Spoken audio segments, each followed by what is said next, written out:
Zaczynamy 8 Metal Newsy, oczywiście od indeksu bulionowego, który trochę nam spadł i bardzo dobrze. Ja wykorzystałem ten moment, żeby troszkę srebra dokupić.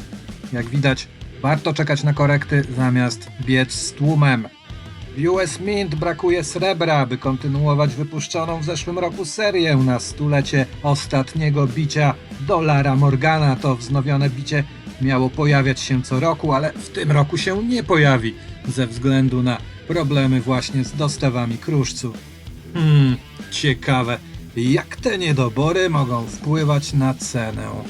Złoty cieniutko. CEO.com donosi, że od początku roku tylko rosyjski rubel i turecka lira straciły więcej do dolara. A co w tej sytuacji robią banki? Na blogu Subiektywnie o Finansach czytamy o praktykach, jakich dopuszczały się banki Nest i Toyota i o tym, że teraz dołączył do nich Alior. Cytat: banki uwielbiają rosnący wskaźnik WIBOR, ale tylko wtedy, gdy chodzi o oprocentowanie kredytów. Ich punkt widzenia zmienia się, gdy od wysokości WIBOR uzależnione jest oprocentowanie oszczędności klienta. Kolejny bank obniża oprocentowanie konta oszczędnościowego opartego o stawkę WIBOR. Klienci zarobią całe 0%. Ciekawe, w czym tu oszczędzać? Morawiecki już nawet nie udaje, mówi, że czeka nas stagflacja, czyli stagnacja w gospodarce połączona z wysokim wzrostem cen. Wszystkiemu oczywiście jest winna wojna na Ukrainie. Ludzie ci za miskę ryżu, jak było w czasach i po II wojnie światowej i w trakcie, to wtedy gospodarka cała się odbudowała.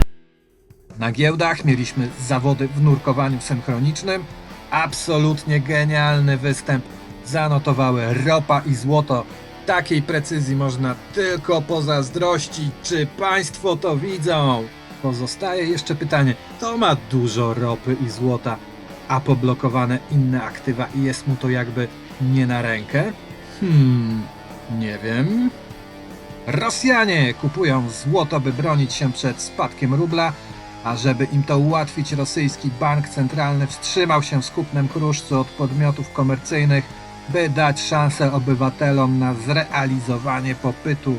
Obecnie popyt gospodarstw domowych na kupowanie fizycznego złota w sztabkach wzrósł, w szczególności z powodu zniesienia podatku od wartości dodanej od tych operacji, podał bank centralny w komunikacie.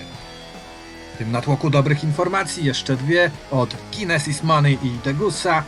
Jak piszą na Kinesis, perspektywy rezerwy federalnej dotyczące stóp procentowych stały się znacznie bardziej jastrzębie od zeszłego roku, a ponad połowa czołowych urzędników banków centralnych przewiduje co najmniej 7 podwyżek stóp o 0,25 punktu procentowego w 2022 roku. Wynika z tego, że stopy w USA mogą osiągnąć wartość 2, a może i 3%. Co o takim scenariuszu pisze Degussa? Przywrócenie stóp procentowych do takiego poziomu może spowodować głęboką recesję w gospodarce USA. To z kolei prawie na pewno będzie mieć negatywne konsekwencje dla reszty światowej gospodarki. Niestety przegrywamy. W mainstreamie właściwie nie ma już miejsca na mówienie o przyczynach tego stanu rzeczy. O definicji inflacji już nikt nie pamięta. Mamy za to promowane jakieś dziwaczne opinie spod znaku Stephanie Kelton. To, co widzimy, to jest kontrolowany upadek systemu finansowego. Najpierw niszczono gospodarkę za pomocą pandemii, a teraz wykończyć mają wojna. Kozłem ofiarnym będzie oczywiście Putler, czyli sprawca całego tego zamieszania. Jest to bardzo wygodne rozwiązanie problemu, który kreowano przez lata, tworząc walutę z niczego, niczym za szklane paciorki instytucje finansowe skupowały od nas przez lata realne dobra. Udało się to ze względu na pozorny wzrost jakości życia, niemniej z prawdziwego bogactwa daliśmy się już w większości wyprztykać. Na szczęście mamy swoje kruszce, bo to teraz jedyny sposób na zabezpieczenie swojej przyszłości. No, może nie jedyny, bo o tym jeszcze za chwilę. Ale jak mówiłem tydzień temu, złoto mimo korekty generalnie rośnie, nawet mimo silniejszego dolara i mimo podwyżek stóp w USA rzeczywiste stopy procentowe będą wciąż ujemne.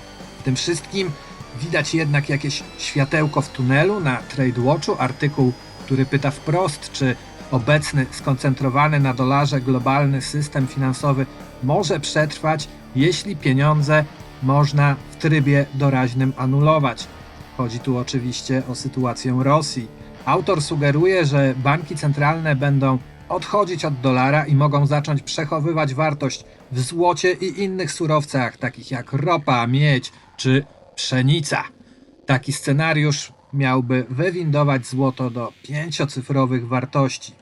Nowości na rynku srebra? Dopiero marzec, ale wybory na najbrzydszą monetę roku mamy już zakończone. Druga moneta z serii Apex Predators wygląda jak upośledzona i jest tak brzydka, że jedyną dla niej szansę upatruję w tym, że ludzie będą ją kupować z litości. Druga dziś nowość to Trade Dollar kampanii wschodnioindyjskiej. To również druga w serii moneta, limitowana do 5000 sztuk. Wychodzi również 1000 sztuk wersji Proof i 100 wybitych w złocie. Jest jeszcze Mowgli. Mowgli, moja ukochana książka z dzieciństwa. Limitowana moneta do 1500 sztuk, piękna lustrzanka, super. Na koniec powstaje mój obiecany film o Kaddafim, ale nie jest łatwo zrobić filmu o Kaddafim. Co za życiorys. Powinien pojawić się pod koniec tygodnia, także bądźcie czujni. Na dzisiaj to tyle. Cześć.